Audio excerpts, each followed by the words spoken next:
Hello ವೀಕ್ಷಕರೇ, ನಮಸ್ಕಾರ. Welcome to Vimaladevi kitchens aroma. ಎಲ್ಲರಿಗೂ ಸಂಕ್ರಾಂತಿ ಹಬ್ಬದ ಹಾರ್ದಿಕ ಶುಭಾಶಯಗಳು.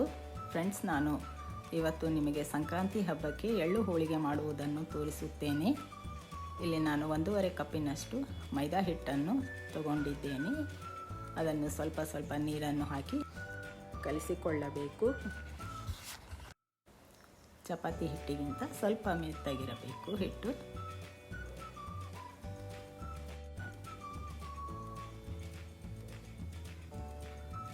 ಹಿಟ್ಟು ಕಲಸಾಯಿತು. ಈಗ ನಾವು 15-20 ನಿಮಿಷ ಹಿಟ್ಟನ್ನು ನೆನೆಯಲು ಬಿಡಬೇಕು. ಅಷ್ಟರಲ್ಲಿ ನಾವು ಎಳ್ಳು ಮತ್ತು ಶೇಂಗಾವನ್ನು ಹುರಿದುಕೊಳ್ಳುತ್ತೇನೆ. ಇಲ್ಲಿ ನಾನು 1 ಬಟ್ಟಲು ಎಳ್ಳು, ಅರ್ಧ ಬಟ್ಟಲು ಶೇಂಗಾವನ್ನು ತಗೊಂಡಿದ್ದೇನೆ. ಈಗ ಎಳ್ಳನ್ನು ಹಾಕಿ ಲೋ ಟು ಮೀಡಿಯಂ ಫ್ಲೇಮ್ನಲ್ಲಿ ಚೆನ್ನಾಗಿ ಹುರಿದುಕೊಳ್ಳಬೇಕು.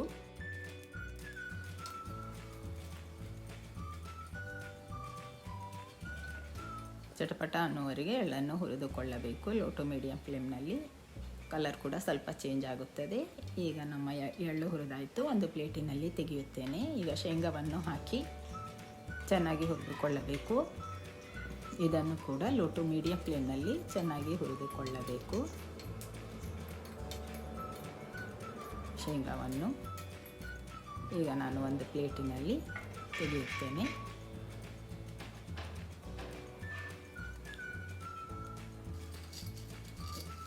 ನಾನು ಶೇಂಗಾದ ಸಿಪ್ಪೆಯನ್ನು ತೆಗೆಯುತ್ತಿದ್ದೇನೆ.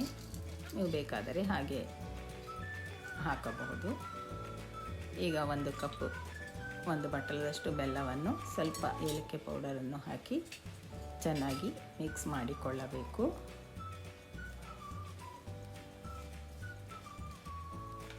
ನಂತರ ನಾವು ಮಿಕ್ಸಿಯಲ್ಲಿ ಇದನ್ನು ಗ್ರೈಂಡ್ ಮಾಡಿಕೊಳ್ಳಬೇಕು, ಸಣ್ಣ ಪುಡಿಯಾಗುವಂತೆ. ಸಣ್ಣ ಪುಡಿ ಮಾಡಿಕೊಳ್ಳಬೇಕು ಮಿಕ್ಸಿಯಲ್ಲಿ ಹೂರಣವನ್ನು ಮಾಡಿಕೊಳ್ಳಲು.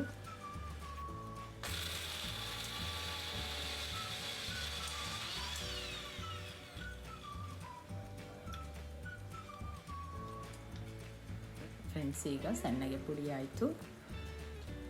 ಇದನ್ನು ನಾವು ಒಂದು ಪ್ಲೇಟಿನಲ್ಲಿ ತೆಗೆಯುತ್ತೇನೆ.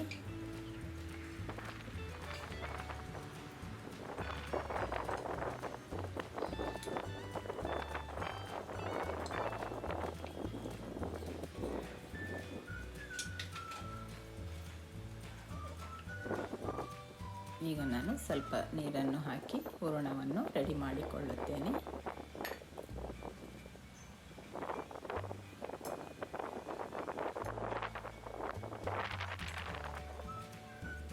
ಹೂರಣವನ್ನು ಚೆನ್ನಾಗಿ ಕಲಿಸಿಕೊಳ್ಳಬೇಕು.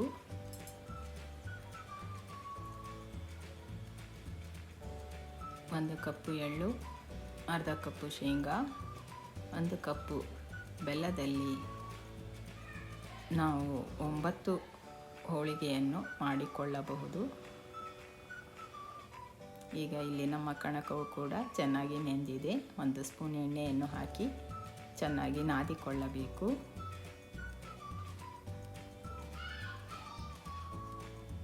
ಈಗ ನಾನು ಹೋಳಿಗೆ ಮಾಡಿಕೊಳ್ಳುವುದಕ್ಕೆ ಹುಳಿಯನ್ನು ಮಾಡಿಕೊಳ್ಳುತ್ತಿದ್ದೇನೆ.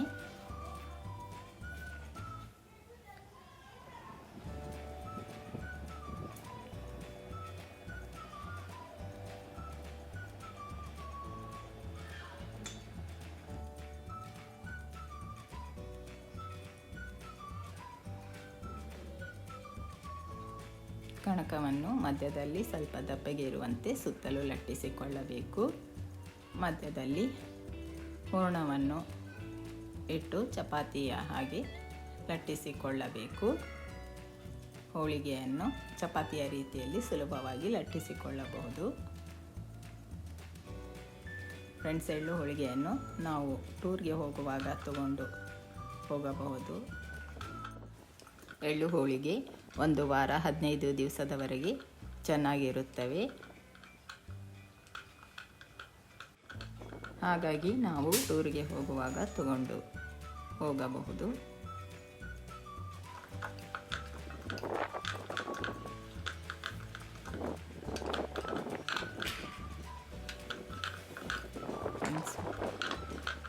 ಹೋಳಿಗೆಯನ್ನು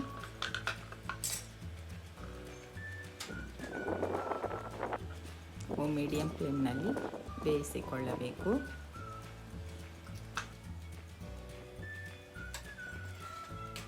ಮೇಲೆ ಕೆಳಗೆ ತಿರುವಿ ಹಾಕುತ್ತಾ ಚೆನ್ನಾಗಿ ಬೇಯಿಸಿಕೊಳ್ಳಬೇಕು.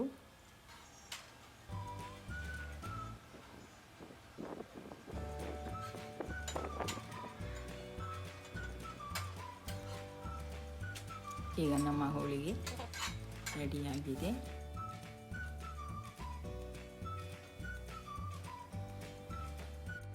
ಹೋಳಿಗೆಯನ್ನು ನಾನು ಪೇಪರಿನ ಮೇಲೆ ತಣ್ಣಗಾಗಲು ಹಾಕಿದ್ದೆ. ಬಿಸಿಯಾಗಿರುವಾಗ ಒಂದರ ಮೇಲೊಂದು ಹಾಕಿದರೆ ಅಂಟಿಕೊಳ್ಳಬಹುದೆಂದು ಪೇಪರಿನ ಮೇಲೆ ತಣ್ಣಗಾಗಲು ಹಾಕಿ ಈಗ ನಾನು ಪ್ಲೇಟಿನಲ್ಲಿ ತೆಗೆಯುತ್ತಿದ್ದೇನೆ. ನಮ್ಮ ಸಂಕ್ರಾಂತಿ ಹಬ್ಬದ ಸ್ಪೆಷಲ್ ಹೋಳಿಗೆ, ಎಳ್ಳು ಹೋಳಿಗೆ ರೆಡಿ ಆಯಿತು ಫ್ರೆಂಡ್ಸ್. ಬಹಳ ರುಚಿಯಾಗಿರುತ್ತವೆ, ನೀವು ಕೂಡ ಮಾಡಿ ತಿನ್ನಿರಿ. ಬಹಳ ರುಚಿಯಾಗಿರುತ್ತವೆ ಫ್ರೆಂಡ್ಸ್. ನನ್ನ ವಿಡಿಯೋಗೆ ಸಪೋರ್ಟ್ ಮಾಡಿ, ಲೈಕ್, ಶೇರ್, ಸಬ್ಸ್ಕ್ರೈಬ್ ಮಾಡಿ. Thanks for watching my video.